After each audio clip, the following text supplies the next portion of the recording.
Welcome to the Bulwark podcast. I'm Charlie Sykes. Obviously, we are watching what's going on in Ukraine. There are now reports, of course, that the Russian offensive is underway and the Ukrainians will finally, allegedly, get fighter jets to be able to counter all of that. So that is something that we are keeping in mind. And joining us today to talk about really the big picture of the future of democracies and whether or not democracies have a future. Yascha Mounk, who is the host of the Good Fight podcast, professor of the practice of international affairs at Johns Hopkins University, and author of a new book called The Great Experiment: Why Diverse Democracies Fall Apart and How They Can Endure. So first of all, welcome to the podcast, Yascha. Thank you so much. You know, I'm trying to remember when I first met you back in 2017, there was a little bit of a question of who had the darker view of what was going on. Usually it's me, but I think that you claimed that maybe you would be the pessimist in the room. Do you remember this out west on I the do remember this, on yes. the left coast?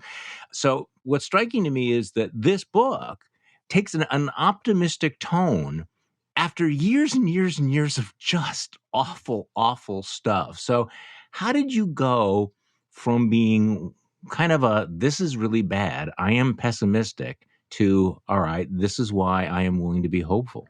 Well, I'm going to give you the classic answer, which is that I don't actually think my stance or my position has changed. I think everybody around me has changed a lot.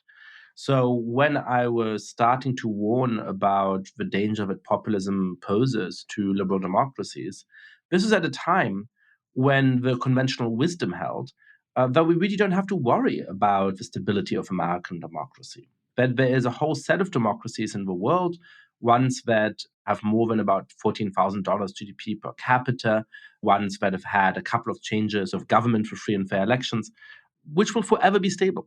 And we can fast forward history by 30 or 50 or 100 years, and they'll still be democracies. And so, in that context, I was making the case, which I continue to Mhm. strongly believe in, that this new crop of authoritarian populists is really dangerous.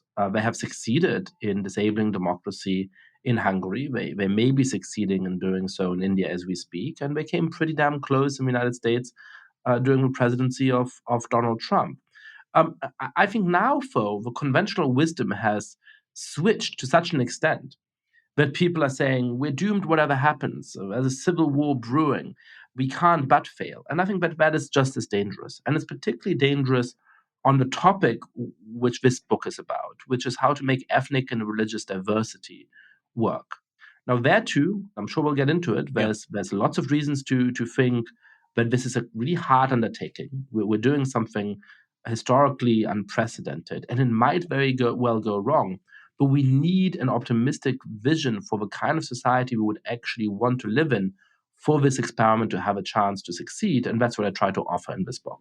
Okay, I think that's a solid answer because again, thinking back to 2017, 2018, it was still possible back then to think that the election of Trump was a one-off, it was a black swan event, and that we didn't really have a sense of the march of the populist nationalists throughout Europe, this global trend, that the roots were much, much, much deeper than we thought. We probably also did not have the full sense of the fragility of democracy. But you're right. Now things have gotten very, very dark. So your book is called The Great Experiment. We are an experiment. And you point out, and I guess this is the part where I'm kind of almost wincing because the first half of your title is Why Diverse Democracies Fall Apart. And what you're pointing out here is that most democracies in the history of the world have been very homogenous and have actually prided themselves on their ethnic purity. So, in fact, it's not just that we're having an experiment in democracy, we are having a very fraught experiment in multicultural democracy. And so I guess the question is, has a multicultural democracy ever succeeded and endured? So I do think we're doing something new. We can't point to a particular country and say they made it work. We're just going to copy what happened there. There's sort of two kinds of democracies that we've seen historically.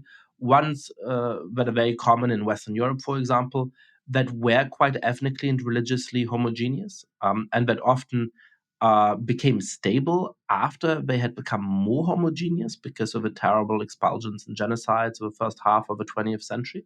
I mean, other democracies like the United States, which have, of course, always been diverse societies, but in which the relatively simple solution was to say, well, this one group gets all of the power, Mhm. they get to call the shots, and then the others are dominated and subjugated in terrible ways. So, what we're trying to do now is to build deeply ethnically and religiously diverse democracies, but actually treat all of their members as equals. And the name The Great Experiment from the book comes from the thought that this is indeed a novel experiment in the kind of way in which the founding fathers built a novel experiment in self government at the end of the 18th century, at a time when there was no historical precedent for how to make that succeed. But as you make it clear, this is not that same experiment. This is a much more radical experiment to build multi-ethnic, multi-religious democracies. And as you point out, the democracies that have been highly diverse in the past are often based on cruel and extreme forms of exclusion and domination. And you mentioned slavery. So there is no precedent for exactly what we are doing right now. There's, as you point out, there's not an example that we can point to and say, let's copy that. No, that's not a good example to say, hey, they got it right. We can just, follow the same playbook and everything's going to be fine. There are lots of bad examples, right? There's lots of reasons to think that this is going to be very difficult. So one reason comes from group psychology, comes from the fact that actually the instinct to form groups and to favor the members of the in group over the out group goes really strong. And it appears even in the most unlikely scenarios. My students like to pride themselves in being the most tolerant people in the world, and in some ways, perhaps they are. But when I ask them whether a hot dog is a sandwich, and then have them play a little game in which they can distribute benefits to members of one group or another, they start to discriminate against each other on the basis of the false belief that a hot dog is a sandwich, or the false belief that a hot dog is not a sandwich. So this human groupishness kicks in really easily and really readily, and that's one deep problem that we face. The second is that you might think that democratic institutions help us deal with that problem, that they are the kind of kit which can avoid conflict and figure out compromises. But that often isn't the case. When you look at the most famous democracies in history, many of them prided themselves on their ethnic purity, from ancient Athens to the Roman Republic to the city states of medieval Italy. When you look at some of the most celebrated societies where diversity was sustained relatively successfully for at least a while, from Baghdad in the 9th century to Vienna in the 19th century, they were often empires or monarchies. And that's not a coincidence, because if you and I are living under a monarchy, the fact that you might have more kids or that there's more immigrants from quote unquote your group doesn't necessarily scare me, because as long as I continue to trust the monarch, it doesn't influence my power. A democracy is always a search for majorities. So the kind of demographic panic we now see on big parts of the right actually comes relatively naturally in a democracy, because I have to win a majority. And if suddenly your group has more kids, there's more immigrants that look more like you than like me, that thought, oh my God, suddenly he is going to be in the majority and everything's going to change, comes relatively naturally. It is provoked in part by these democratic institutions. So let's go from the general to the specific. What's happening right now? We had the election in Hungary, where the autocrat Viktor Orban won rather easily, and we're about to have an election in France where Marine Le Pen, the far right candidate, was at least within striking distance of the French presidency. What you're describing is playing out in those countries right now, correct? Yeah, I think in particular what we're seeing in France, where Marine Le Pen may win the presidency, probably Macron is going to get reelected, but even if he does, she is going to have the highest share of the vote of any far right candidate in the history of the Fifth Republic, in the post war history of France, even. And I think one of the reasons for that is actually a deep pessimism about the current state of diverse democracies. So you get from the right this deep pessimism about what immigration and demographic change will do to a country like France. The idea that the immigrants who are coming in are supposed to somehow be inferior culturally or perhaps even biologically, that they are not succeeding for that reason, that they're not integrating, that they hate the values of mainstream society. And then there is a lot of the mainstream and of the left who don't agree with that attribution of blame, and we say, hang on a second, that obviously is bigoted and racist, but who then echo the pessimism by saying, no, no, no, you know what? Immigrants aren't succeeding and they are excluded from mainstream society and they are completely separate. But the reason for that is that discrimination and racism in the heart of society is so extreme that we don't have a chance to succeed. And so one of the things I try to do in the book is to obviously acknowledge the real discrimination and racism that exists in France, that also exists in the United States, without a doubt. But to point out that this narrative actually is wrong, that it turns out that the children, the grandchildren of immigrants to France have a higher likelihood of economic mobility, higher likelihood of educational mobility than the children and grandchildren of similarly situated quote unquote French kids. And the same is true in the United States. But there's this far right narrative that immigrants today from Mexico, El Salvador, or Vietnam aren't succeeding in the same way as Italian and Irish immigrants did 100 years ago. On the right, the reason for that is claimed to be that they're somehow less than. On parts of the left, the reason is sometimes said to be that today's non-white immigrants just don't have a chance to succeed in the same way that white immigrants did in the past. But actually, the best study on this by economists at Stanford and Princeton, looking at over 1 million data points, suggests that progress is slow, but it's as rapid today as it was 100 years ago. But these immigrants from El Salvador and from Mexico and from Vietnam are doing as well as immigrants from Italy and Ireland did 100 years ago. And that puts to rest any claim that they're somehow inferior. It also puts to rest the claim that injustice and discrimination is so extreme that we can't hack it, but we can't actually give immigrants a chance to succeed, that we are building this sort of two-caste society. Thankfully, that is not the case. So, what about the backlash that we've seen here let's go back to the United States. We had a presidential candidate elected on a very, very explicitly anti-immigrant platform against Mexican immigrants, suggesting that we ban all Muslim immigrants, and that proved to be very, very potent. And then, of course, we're having this ongoing debate about race, which seems to have generated also rather fierce backlash and the rise of illiberal forces, I would say, on both the left and the right. In fact, I know that you are the founder of Persuasion, this Substack magazine and community for advocates of free speech and free inquiry. And it's sort of one of these redoubts of small L liberalism. And you write about what's been happening in this country, where it doesn't feel like there's a consistent forward line. It feels like there is a tremendous pushback going on right now, with feelings being embittered. What do you think? Yeah, absolutely. I mean, the way that I think about the current state of American society is that we're going through a kind of civil war of the elites. And the two sides in that civil war are increasingly illiberal in many ways. And they're incredibly polarized. They hate each other. They have very little commonality.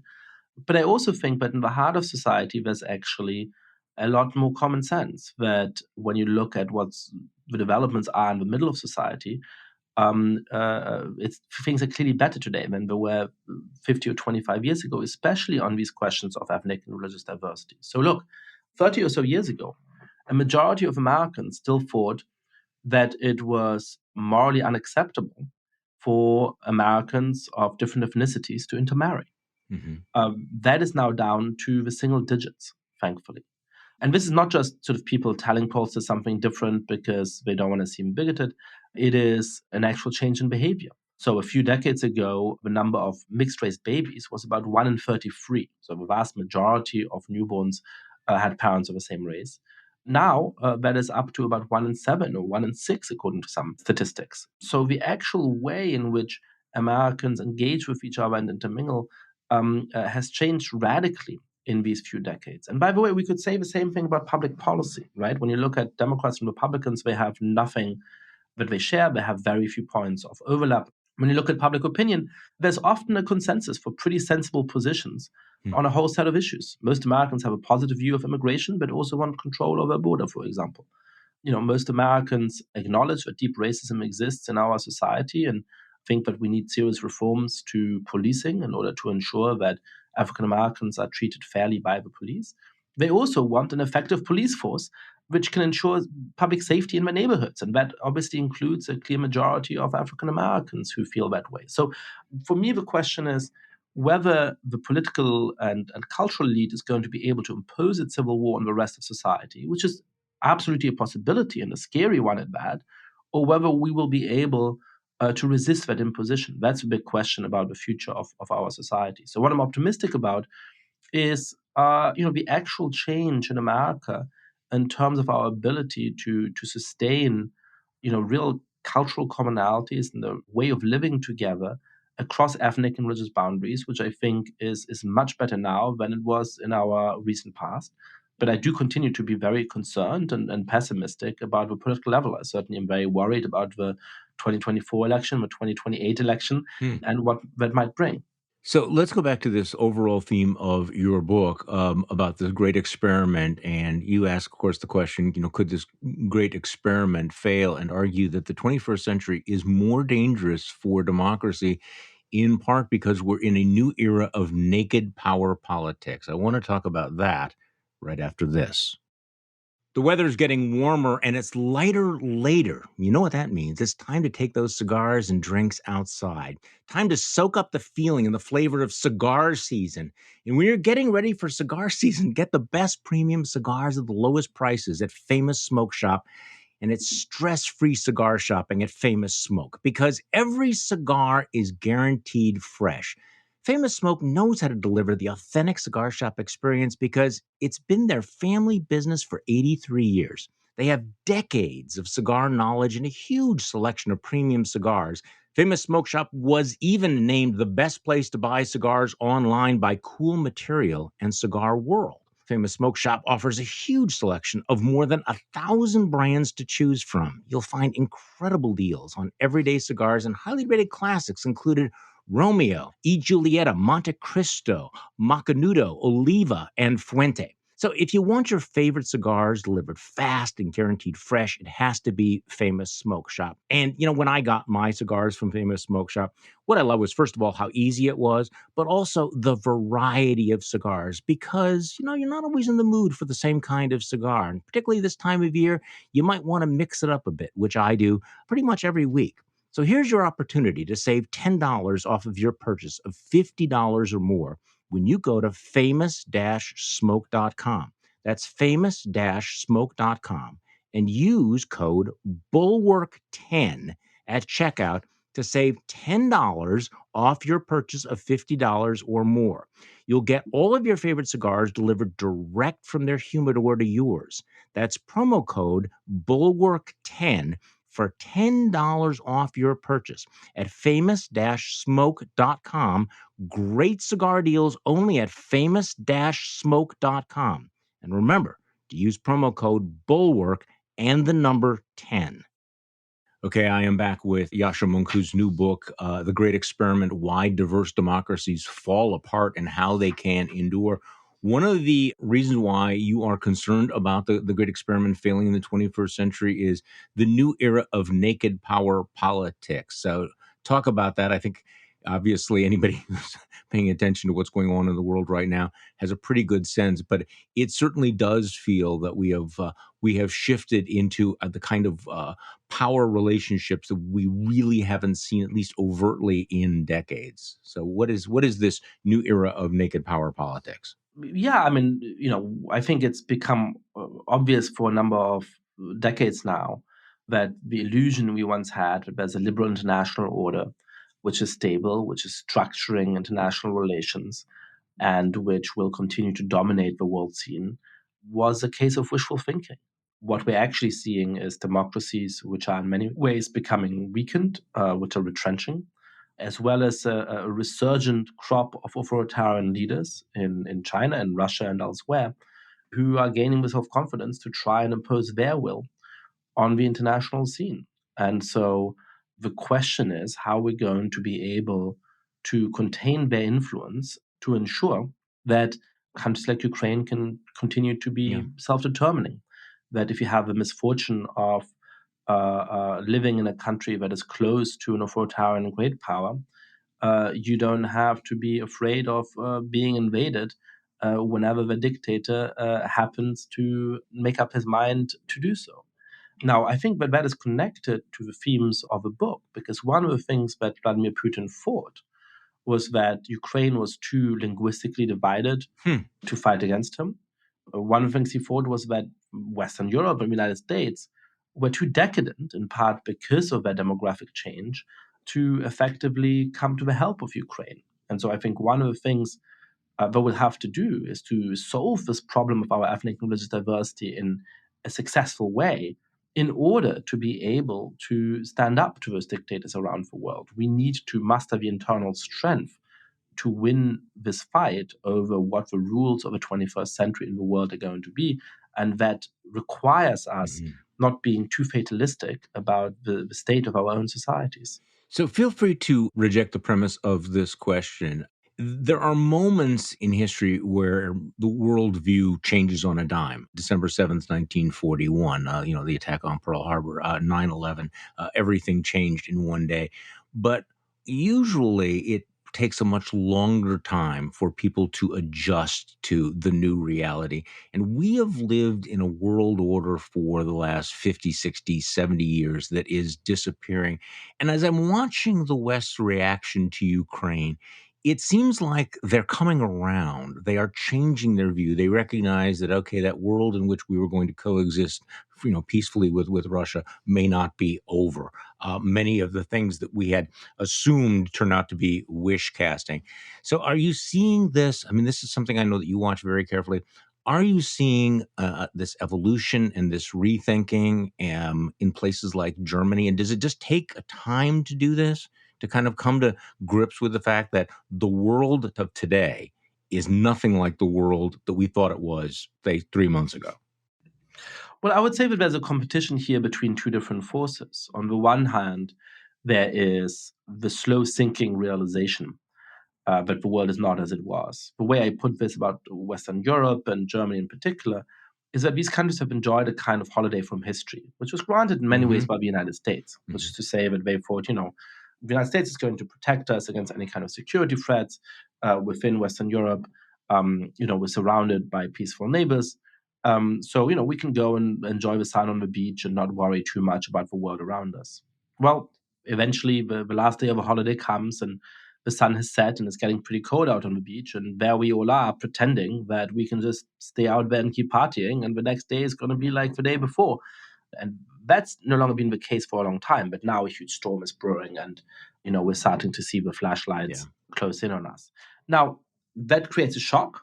And then the first reaction might be to actually say, oh no, we need to change. We need to adapt. We actually need to think through the consequences of this. And there was a speech by the German Chancellor Olaf Scholz, which sounded as though he was doing that, which promised, for example, greater military spending in Germany, as well as a few measures to help Ukraine. But there's also a second temptation, which is to go even deeper into denial, to say after the first initial shock, oh, well, there's a storm brewing, but it's not going to be so bad. Let's just take shelter and wait it out, Right. and everything will go back to normal. And tomorrow the sun will rise again. And we'll be able to go and sit on the beach again. And I was quite skeptical of the plaudits that Germany got for that speech by Scholz a couple of months ago.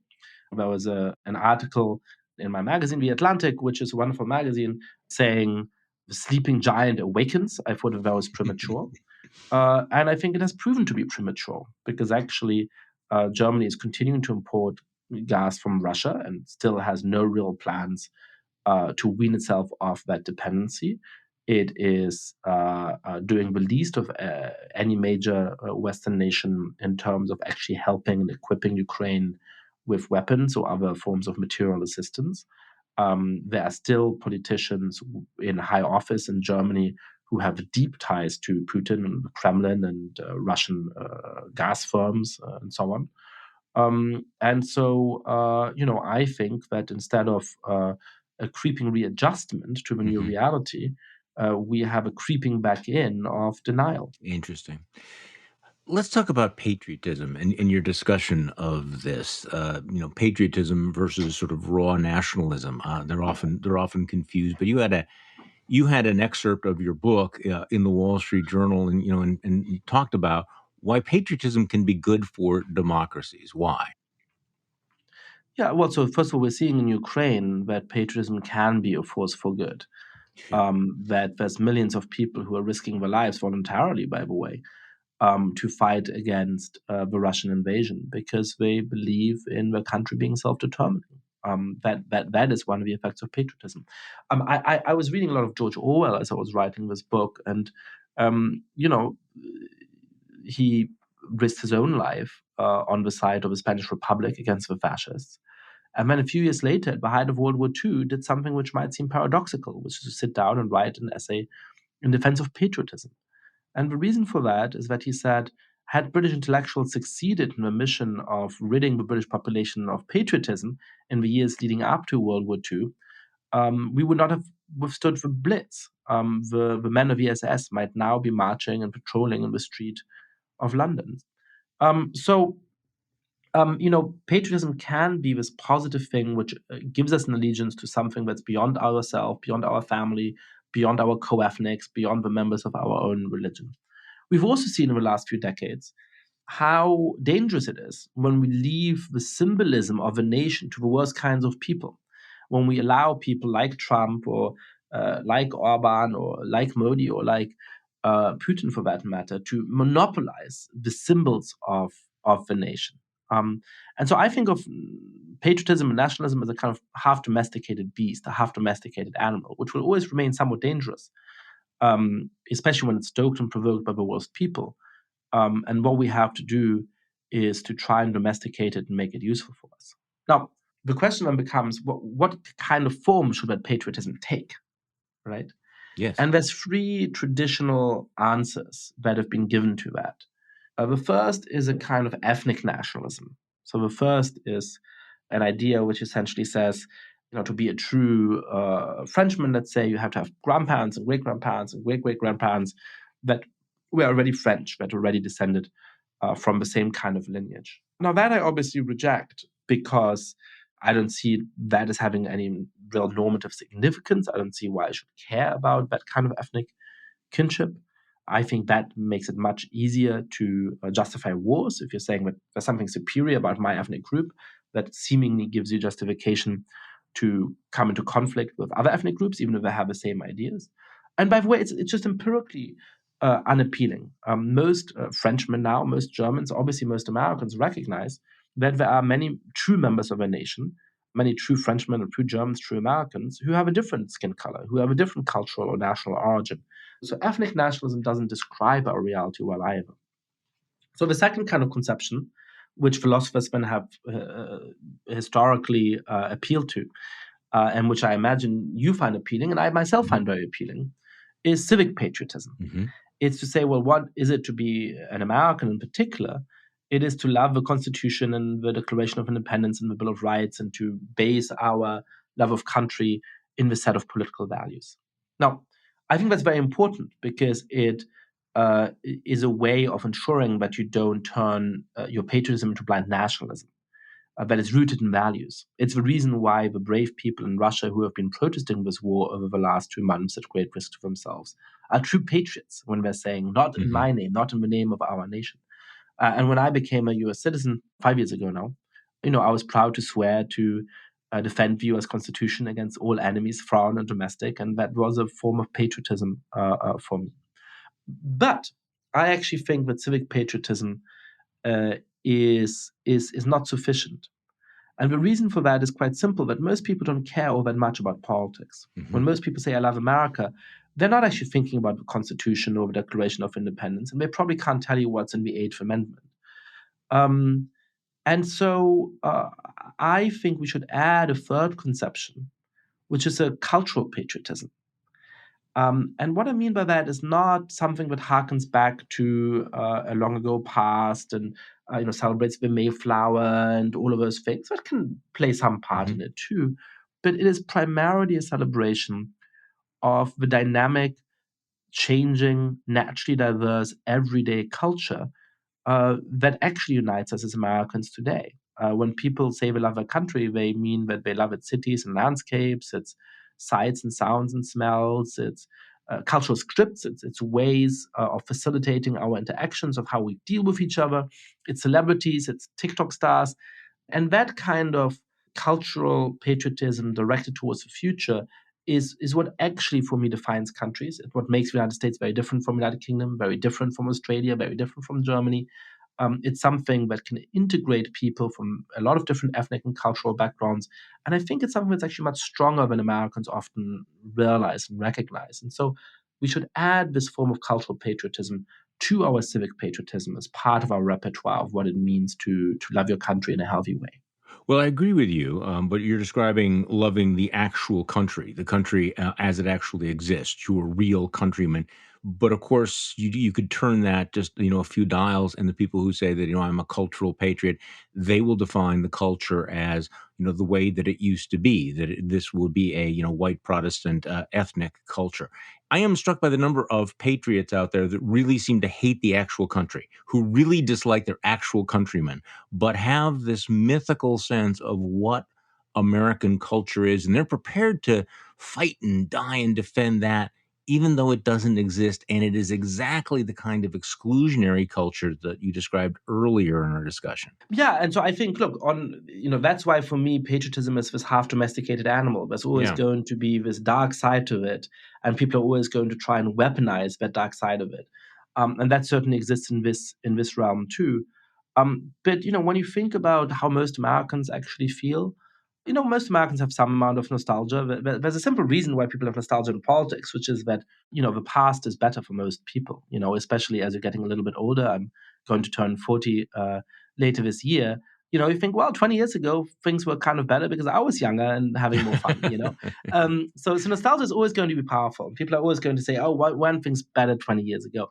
There's always going to be an element of that. But I actually think that most Americans like and recognize the changing culture and recognize the cultural contributions that immigrants are making to their country, like the dynamism of American life, and like the natural mix of cultures that it represents. I love a song like Old Town Road because it draws on all of these different musical genres in a way that is uniquely American. And that's one way, by the way, why I'm very skeptical of critics of cultural appropriation.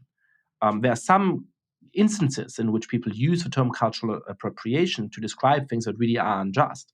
But what makes these things unjust is usually something much more straightforward and much more easy. And we should be very careful about putting forms of mutual cultural influence under a general pole of suspicion, because that is a lot of what builds American culture as it is today, and a lot of what makes people love their country today. So let's talk about why you are hopeful. When you talk with the Daily Beast about your book, you said you're pessimistic about our politics when you turn on cable news, which I can certainly understand. Anybody that turns on cable news for half an hour is not going to be feeling very, very good about where we're at. But you said you're optimistic about what you're seeing with diversity on the ground. Is this what you've been talking about, the fact that once people step away from the partisan polarization, they step away from the 24/7 punditry, they're actually much more accepting of diversity and this culture you're describing? Yeah, so when you look at any opinion poll, you see that America has become much more tolerant over the last decades. When you look at socioeconomic data, you see real socioeconomic progress for every demographic group in the United States over the last decades. When you look at the number of friendships people have across cultural boundaries and ethnic boundaries, and the number of relationships they have across those boundaries, you see just a lot more intermixing, a lot less segregation in the heart of American society. And all of those, I think, are under-heralded and really important developments. And let me tell you one more thing, which is perhaps at the intersection of culture and politics, which is that I write about what I think of as the most dangerous idea in American politics that both a lot of Democrats and a lot of Republicans agree on. Now, Democrats and Hmm. Republicans, liberals and conservatives don't agree on anything today, right? Right. And you'd think that I'd be Feels heartened by like the it. fact that they can at least agree on one thing. But it turns out that the one thing they agree on is, a really ambitious theory about the future of a country, which is empirically ungrounded and politically dangerous. And that is this idea that we can think of America as just being split into these two neat blocks, whites on one side and people of color on the other side. And that politically, because whites are more likely to vote for the Republican Party and people of color are more likely to vote for the Democratic Party, and whites are declining as a share of the overall population, this is going to mean that Democrats are always going to win in the future, and that the country will be what's called majority minority by around 2045 or perhaps Yeah. 2048 and so on. Right? I think every piece of this is basically wrong. Hmm. Politically, it is wrong and dangerous because we see how it's driving the panic on the right. People like Michael Anton, who are saying that, I quote, the ceaseless importation of third world foreigners, end quote, is destroying the country and It's the destroying any hopes replacement Republicans theory. have of winning. Yeah. And so therefore you got to go and vote for Trump because he's the one man who might stop it, even though he might not know what he's doing. Right.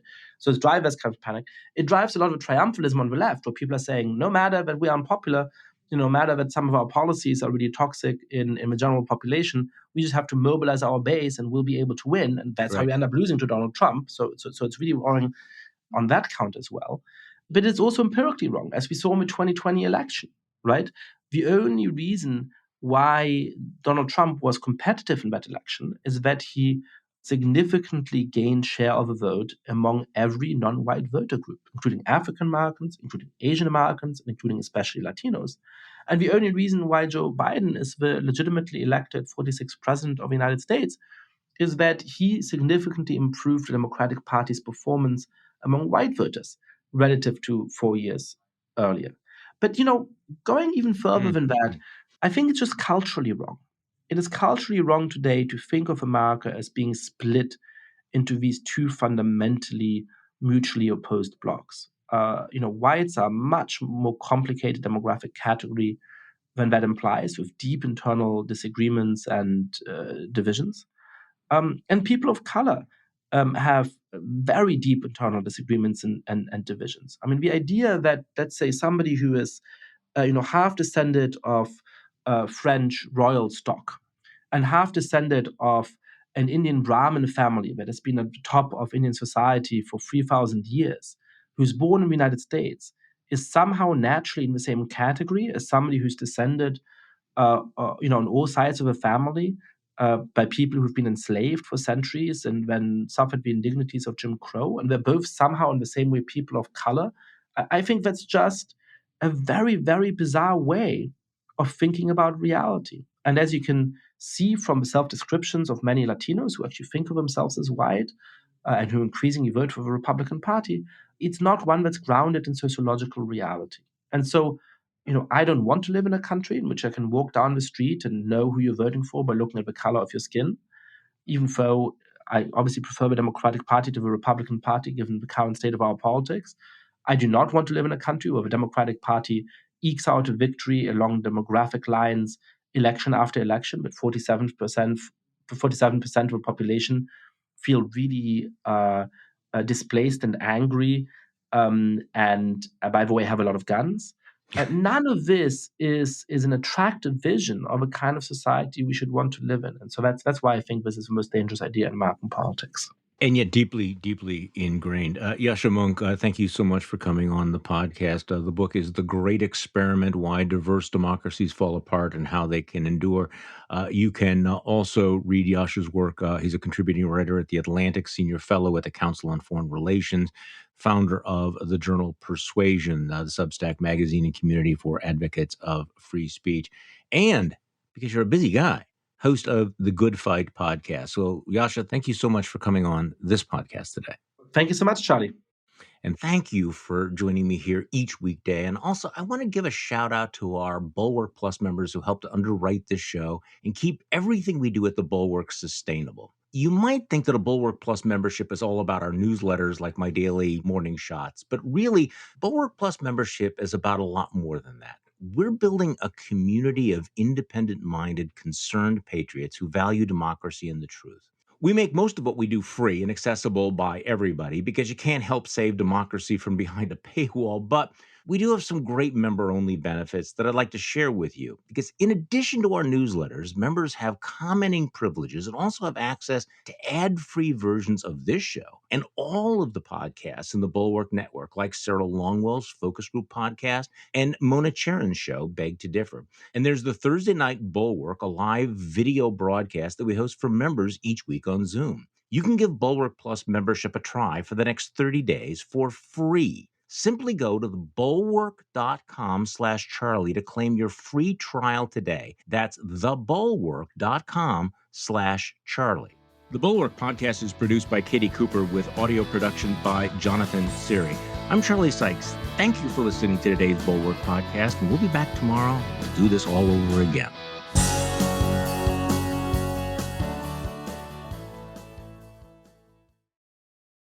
We're all juggling life, a career, and trying to build a little bit of wealth. The Brown Ambition podcast with host Mandy and Tiffany the Budgetnista can help with special guest Chris Browning. I'll give a shout out. I have two coworkers, Mandy, who love your podcast. They found out about me podcasting because of the last time I was on your podcast. That's Brown Ambition.